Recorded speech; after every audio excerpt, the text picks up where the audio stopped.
सदाबहार आदित्य यादव सर। हाँ सर जी स्वागत है सर। आज की वेबिनार में उपस्थित सभी साथियों को जय संविधान। जैसा कि हमारी वेबिनार में महापुरुष और संविधान के आर्टिकल साथ ही साथ चलते हैं, तो देखिए अभी हम लोगों ने जो प्रयास संविधान के प्रति किया उसमें बैकवर्ड यूपी में विशेषकर जो परिणाम आया संविधान के नाम पे एक साथ हो पाए। और बैकवर्ड मतलब एससी एसटी ओबीसी और इनसे कन्वर्टेड माइनॉरिटी जो बैकवर्ड कहलाए। तो बैकवर्ड जो थे वो संविधान के नाम पर एक हो पाए, जितना समझा पाए उतना तक समझ गए और संविधान के नाम पे एक हो पाए। अब हमको ये संविधान का जो है प्रचार प्रसार ऑल ओवर इंडिया पहुंचाना है, क्योंकि और कोई भी रास्ता नहीं है जिस पर हम लोग एक हो सके। इसलिए संविधान ही ऐसा है जिसके साथ हम लोग एक साथ खड़े हो सकते हैं, जिसके पक्ष में खड़े हो सकते हैं।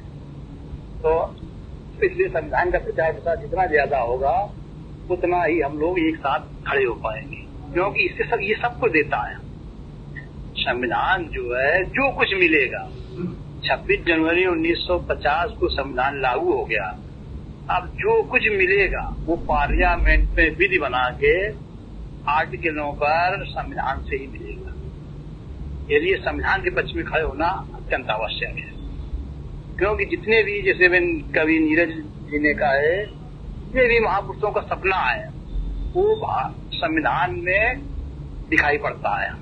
जब इसको पढ़ेंगे चिंतन करेंगे, जो जो उनके सपने थे उनके सपनों को अगर पूरा करना है संविधान के पक्ष में खड़े होकर, और इसके अनुसार आपको मताधिकार का प्रयोग करना है, जिससे कि उन महापुरुषों का सपना है। क्योंकि शरीर रूप से कोई व्यक्ति कुछ ही समय तक जीवित रह सकता है, विचारों के रूप से जीवित रह सकता है वो। तो अब तो उनके विचार ही रह गए, महापुरुष तो चलते रहेंगे, शरीर रूप तो नष्ट होना ही था। तो अब जो दिए गए हैं भारत का संविधान में ही सब वर्णित है। तो हम लोग तो अब जो आर्टिकल आज के दिए गए हैं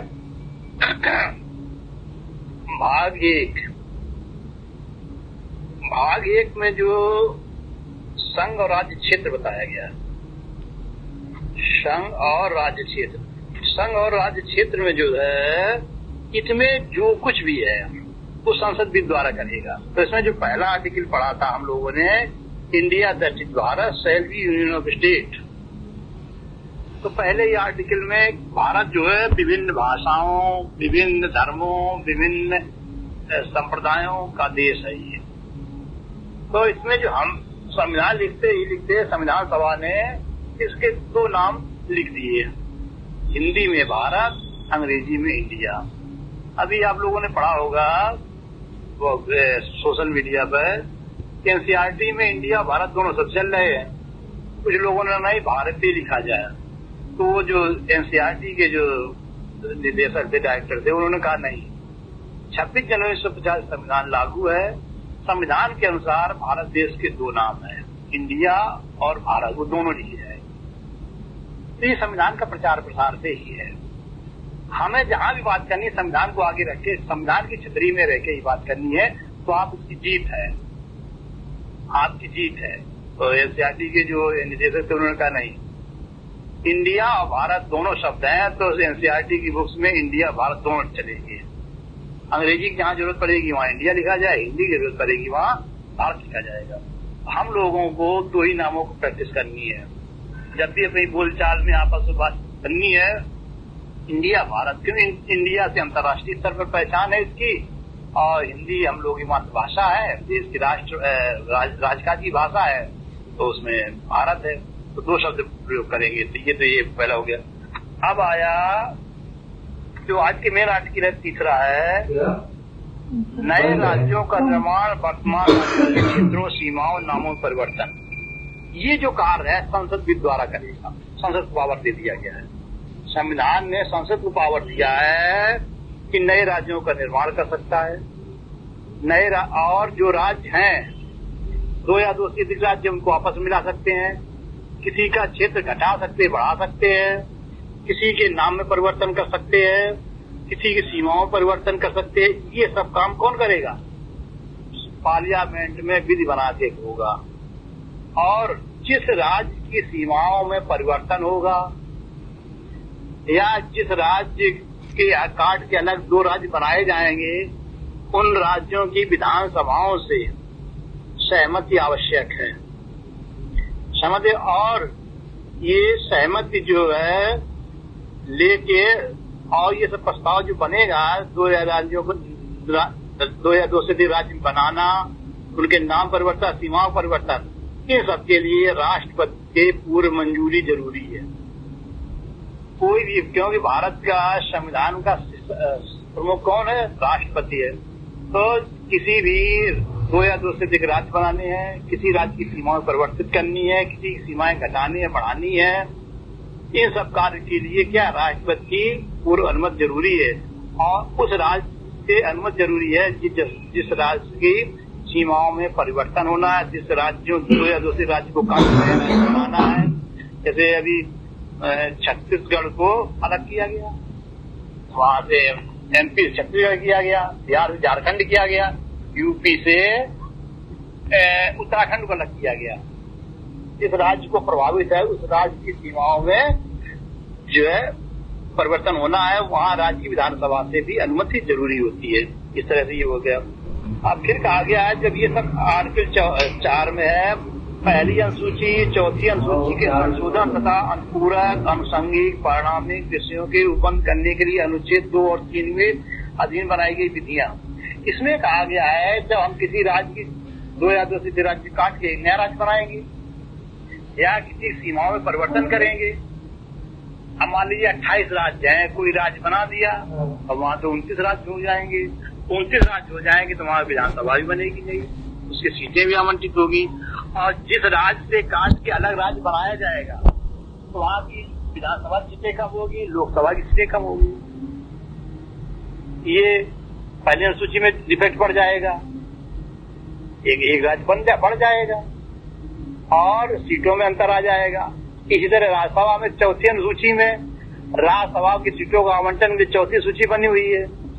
जब हम राज्य काट के अलग राज्य बना देंगे तो उससे भी राज्यसभा की सीटें अलग हो जाएंगी, और जिन राज्यों से काट के बनाएंगे उन राज्यों से हिस्सा इधर आएगा तो उस राज्य की राज्यसभा की सीटें कम हो जाएंगी।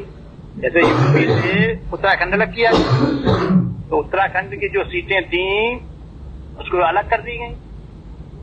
विधानसभा जैसे 425 थी यूपी में, तो 22 सीटें उधर चली, 23 सीटें उधर चली गई, 402 इधर बची थी, उधर बची 23 सीटें चली गई थी। लेकिन वहां फिर हमें संविधान में प्रावधान है, किसी भी राज्य में 60 सीटें से कम नहीं होना चाहिए। कोई राज्य, किसी भी राज्य की विधानसभा बनानी वहाँ 60 सीटें होनी चाहिए। वहाँ फिर उत्तराखंड में 70 सीटें बना दी गई वहां से, और यहाँ 85 सीटें थी यूपी में। तो जब उत्तराखंड बन गया तो 5 सीटें उधर चली गई और 4 इधर रह गए, 80 इधर रह गई, सीटें कम हो गई जाए। ऐसी राज्यसभा में 34 सीटें, 3 सीटें उधर चली गई, 3 सीटें उधर चली गई, तो 21 सीटें यूपी में रह गई। ये राज्यसभा चौथी अनुसूची में भी परिवर्तन हो जाएगा और पहली अनुसूची में भी परिवर्तन हो जाएगा। राज्यों की संख्या बढ़ जाएगी, 29 हो जाएगी, जाके 28 की रहने वाला 29 हो जाए तो सीटों में परिवर्तन हो जाएगा। ऐसे ही राज्यसभा में सीटों में अंतर आ जाएगा। वही बता रहा है कि अगर ये सब पहली और चौथी संशोधन करेंगे, राज्यों नए राज्य निर्माण ये सब बनाएंगे, 2 से अधिक राज्य मिला के नया राज्य बनाएंगे, तो पहली अनुसूची में परिवर्तन आ जाए और चौथी अनुसूची में परिवर्तन आ जाएगा। तो इसके लिए क्या गया, जो विधि बनाई जाएगी, जो बाद में अनुपूरक, अनुषंगिक, परिणामिक मतलब होता है महत्वपूर्ण विषयों से संबंधित जो चीज, अनुषंगिक उसके जो जुड़े हुए चीज, अनुपूरक जो पीछे से, तो पीछे क्या होगा, जब राज्य बनेगा तो पीछे से ये सीटों में परिवर्तन हो जाएगा, राज्यसभा में भी और लोकसभा में भी, विधानसभा में, विधान परिषद की सीटों में क्या अंतर आ जाएगा। तो चौथी अनुसूची यही दर्शाता है कि सीटों में परिवर्तन हो जाएगा। पहली अनुसूची और चौथी अनुसूची में संशोधन करना पड़ जाएगा, वहां सीटें बढ़ जाएंगी, राज्य बढ़ेंगे, उसकी सीटें अलग हो जाएंगी, विधानसभा सीटें बढ़ जाएंगी। विधान परिषद अगर बनाना चाहे तो उसकी सीटें बनेंगी, राज्यसभा की सीटों में अंतर आ जाएगा, उधर चली जाएंगी और लोकसभा की सीटों आ जाएंगी। 3 जगह प्रभावित हो जाते। ये इसमें चौथी अनुसूची में बताया गया। और कहा गया ये संशोधन जो भी होंगे साधारण संशोधन या विधि बना के कर देंगे। इसमें भाग 1 में जो भी विधि बना के नाम परिवर्तन करना है, नए राज्य बनाना, सीमाएं घटानी है, राज्यसभा लोकसभा की सीटों में अंतर, विधानसभा की सीटों में अंतर आएगा, ये सब जो होगा साधारण संशोधन और करके विधि बना के बना देंगे। इसमें जो है जो संशोधन के लिए 67 मिला हुआ है भारत संविधान में, उसका उपयोग नहीं करेंगे। ये साधारण संशोधन और विधि बना के ही हम बना देंगे। सीमा परिवर्तन नाम जैसे पांडिचेरी का पुदुचेरी हो गया, चेन्नई का तमिलनाडु का चेन्नई हो गया, मद्रास का चेन्नई नाम रख दिया गया। ये सब क्या है कि संसद ही साधारण कानून बना के विधि बना के ही इसको कर देगी। इसको 368 संशोधन पे भी नहीं माना जाता है। नाम परिवर्तन, क्षेत्रों में परिवर्तन है, राज्य बना देना, राज्य की सीमाओं घटा देना, बढ़ा देना, राज्यसभा में सीटों का आवंटन, ये सब जो है लोकसभा की सीटों का आवंटन, विधानसभा की सीटों का आवंटन, इसके लिए साधारण विधि बना के संशोधन बना कर देंगे हम, पार्लियामेंट कर देगी और 368 के तहत इसमें प्रयोग नहीं करेंगे। ये बात बताई गई। फिर कहा गया है ये सब हो जाएगा, देश जब राज्यों में स्थापित हो जाएगा। फिर क्या कहा गया है कि जो भी संवैधानिक पद होंगे उसमें जो है भारत का नागरिक होना जरूरी है।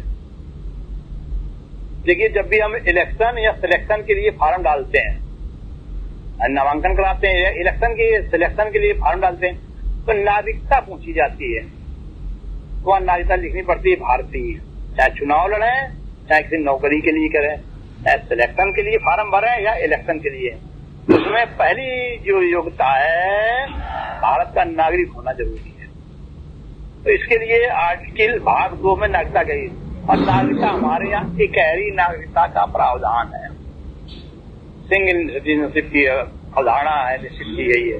2 देशों की नागरिकता हमारा संविधान नहीं स्वीकार करता है। इंडिया 2 देशों का नागरिकता नहीं स्वीकार करती है, एक ही नागरिकता स्वीकार करती है। 2 देशों की नागरिकता है तो एक नागरिकता, भारत की नागरिकता उसको खत्म कर देता है। संविधान जो है आर्टिकल 9 के तहत उसकी जो है नागरिकता तत्काल खत्म कर देता है। यहाँ केवल इंडिया में इकहरी नागरिकता की व्यवस्था है। तो कह रहा है इस संविधान के प्रारंभ पर नागरिकता, संविधान का प्रारंभ हमारा 26 जनवरी 1950 को हुआ था। तो तब नागरिकता की बात कही गई। तो उसमें कहा गया जो भी कोई भी नागरिक जो भारत के राज्य क्षेत्र मतलब भारत की सीमाओं के अंदर, जो भी भारत की सीमाओं के अंदर स्थायी रूप से रह रहा है, 26 जनवरी 1950 को जो भारत की सीमाओं के रूप स्थायी रूप से रह रहा था, पहले से अधिवास मतलब स्थायी रूप से रह रहा था, जो मिसाइल था उसका वो, और जो भारत राज्य क्षेत्र में जन्मा था, स्थायी आवास था, भारत पे जन्मा था, या कह रहा है उसके माता पिता भारत के राज्य क्षेत्र जन्मे थे ये। और ये कह रहा है संविधान ऐसे प्रारंभ का मतलब है, देखिए संविधान में 2 चीजें पढ़ेंगे। आर्टिकल 394 पे जाएंगे, वहाँ प्रारंभ दिया, उसको ऐसे प्रारंभ कहा गया है। वो मतलब था 26 जनवरी 1950 को वो 394 प्लस 16 आर्टिकल लागू हो गए थे। 26 जनवरी 1950 को ही भारत में नागरिकता के कानून लागू हो गए थे। 9 आर्टिकल इसमें लागू हो गए थे उसी दिन। क्योंकि जो भी संवैधानिक पदों पर नियुक्ति करनी थी उसमें भारत की नागरिकता की होना, भारत का नागरिक होना जरूरी था। तो कहा गया ऐसे प्रारंभ आएगा तो जब भी किसी को बताना है तो 26 जनवरी 1950 है और संविधान का प्रारंभ है 26 जनवरी 1950 को।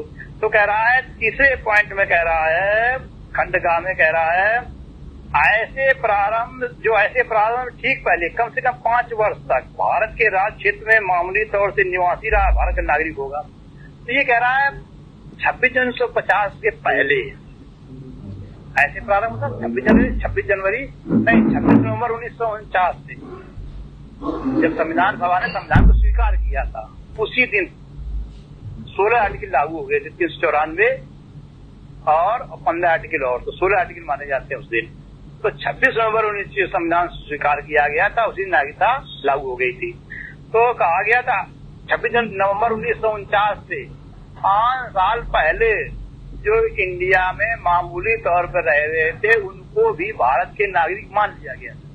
इन्हें किसी प्रकार के दस्तावेज की जरूरत नहीं थी। तो आर्टिकल 5 कह रहा है संविधान के प्रारंभ पर नागरिकता, कह रहा है जिनका स्थायी निवास है, कह रहा है ना, इस संविधान के प्रारंभ प्रत्येक व्यक्ति जिसका भारत के राज्य क्षेत्र में अधिवास है, डोमिसाइल स्थायी निवास है, कोई व्यक्ति जिसका 26 जनवरी 1950 को भारत में स्थायी रूप से निवास है, वो खुद जन्मा है, उसके माता पिता जन्मे हैं, या 26 नवंबर 1949 से 5 वर्ष पहले इंडिया में मामूली तौर पर वो भारत का नागरिक होगा ही होगा, उसको मान लिया गया। उसमें किसी प्रकार के रजिस्ट्रेशन की आवश्यकता नहीं है, ये कह रहा है आर्टिकल 5। कह रहा है 26 जनवरी 1950 को जब संविधान प्रारंभ हुआ तभी मान लिया गया जिसका भारत निवास है, भारत स्थायी रूप से निवास रहा है, भारत में जन्मा है, माता पिता जन्मे हैं, या 26 नवंबर 1949 से 5 वर्ष के पहले मामूली भारत में रह रहा है, वो भारत का नागरिक होगा ही होगा। इसके बाद वाले जो नागरिक है 6वां, 7वां, 8वां, 9वां, 10वां, 11वां नागरिक, ये रजिस्ट्रेशन द्वारा प्राप्त करेंगे, ये नागरिक समझे जाएंगे। बलू दोनों बराबर है, उनको रजिस्ट्रेशन कराना पड़ा तो समझे जाएंगे और ये नागरिक होंगे ही होंगे। जो भारत में जन्मे थे 26 जनवरी 1950 को, जिनके माता पिता जन्मे थे, और जो 26 नवंबर 1949 के 5 वर्ष पहले भारत में मामूली रह रहे थे, ये नागरिक मान लिए गए, होंगे ही होंगे। इनमें किसी प्रकार की न रजिस्ट्रेशन है न किसी प्रकार की पहचान जरूरत है। इसके बाद 6, 7, 8, 9, 10, 11 आएंगे, उनमें जो था रजिस्ट्रेशन कम से कम 6 महीना वाला निवासी रहा हो, इसके बाद रजिस्ट्रेशन कराए हो, फिर तब वो नागरिक माना जाएगा। तो वो नागरिक समझे जाएंगे, ये नागरिक होगा। आर्टिकल 5 में नागरिक होंगे, ऐसी बात। तो हम लोगों ने यही, जैसे नीरज कवि ने कहा अभी, महापुरुषों का सपना जो है पूरा का एक ही है फार्मूला, एक ही पुस्तक है, वो भारत का संविधान है।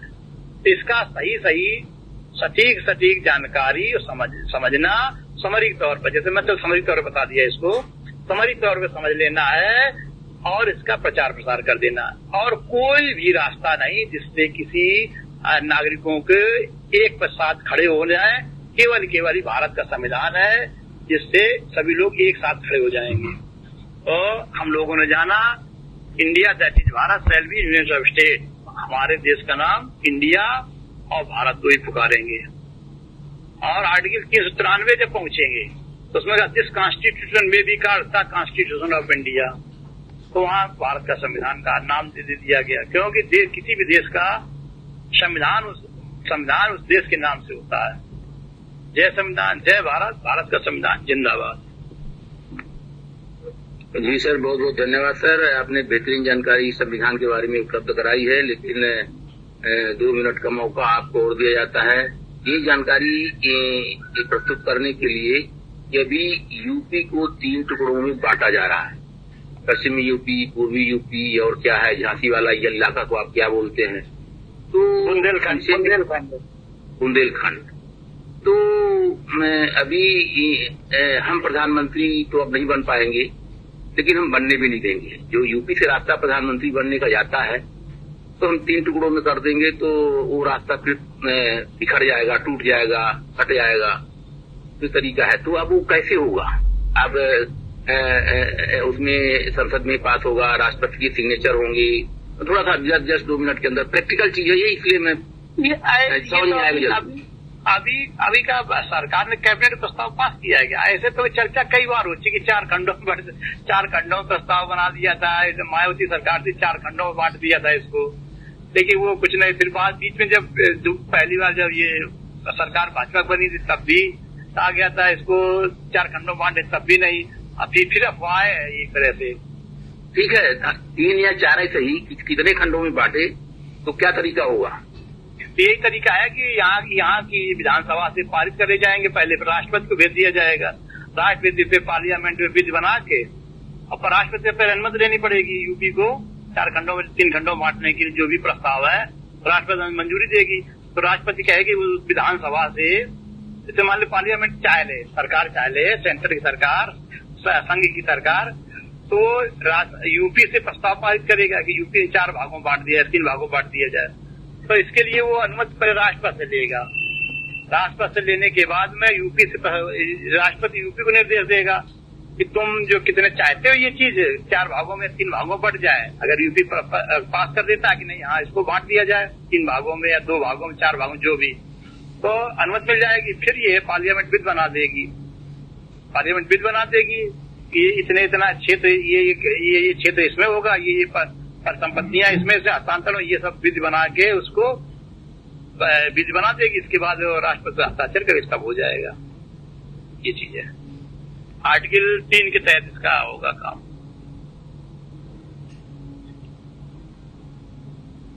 अब ऐसे क्या अफवाह होगा नहीं, कई बार ऐसे आ चुका है। ये पिछली भी गवर्नमेंट में आया था, इसके पिछली भी गवर्नमेंट में आया था, और कई बार आ चुका है। क्यों उसको राज्य बनाने में अरबों खरबों का खर्चा होता है, राजधानी बनेगी तमाम का खर्चा होता है, सब कुछ होता है। जिला बनाने में कई खर्चा होता है, स्टेट में बहुत खर्चा लंबा आता है। देखिए सरकार क्या बन कर पाती, उसे होगा नहीं, ऐसा संभव नहीं है। ये समझा संक्षेप में ही सही, लेकिन अपने उद्बोधन में एक फोन आ गया था। अपने उद्बोधन में इस बात को जरूर शामिल करें कि जो 1 तारीख से जो 3 आपराधिक अधिनियम लागू हो रहे हैं उनके बारे में यदि जानकारी हो तो थोड़ा बताएंगे। और जो अभी पटना हाई कोर्ट ने जो डिसीजन दिया है 65% को रद्द कर दिया है उस पर, और जो मध्य प्रदेश हाई कोर्ट ने जो डिसीजन दिया है ईडब्ल्यूएस आरक्षण पर 10% नहीं है 5% है, 10% उसका है जो जनरल वाला है। तो इसको थोड़ा सा इसका भी जानकारी देते हुए अपनी बात रखे सर, विषय को लेते हुए अपनी बातों पर। हाँ, जैसे कि वो तमिलनाडु में वहाँ 69%